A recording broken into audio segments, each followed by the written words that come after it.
আমাদের দেশে কি এইসব সার্কাস চলছে? হ্যাঁ, সেটাই হচ্ছে। একদিকে আমাদের পশ্চিমবঙ্গের মুখ্যমন্ত্রী হোম মিনিস্টার অমিত শাহকে নটি বলছে। Is it the duty of the ED and Amit Shah, the nasty home minister, the naughty home minister?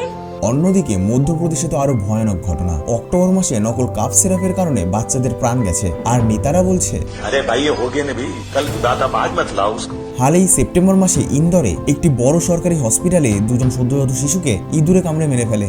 আর এই ডিসেম্বর মাসে 5 জন থ্যালাসিমিয়ার কারণে অসুস্থ বাচ্চাকে HIV পজিটিভ ব্লাড দেওয়া হয়। প্রশ্ন করলে নেতারা বলে এতদিন তাদের থ্যালাসিমিয়া ছিল, এখন জীবনভর HIVর বোঝাও বইতে হবে।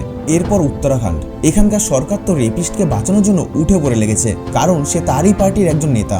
এই ঘটনা আরজি করের ঘটনাকেও ছাপিয়ে গেছে। এখানে প্রমাণ লোপাটের জন্য পুরো একটা রিসর্টকেই উড়িয়ে দেওয়া হয়। প্রতি বছর পুলিশের খাতায় 25 থেকে 29,000 rape case on the record তোলা হয়।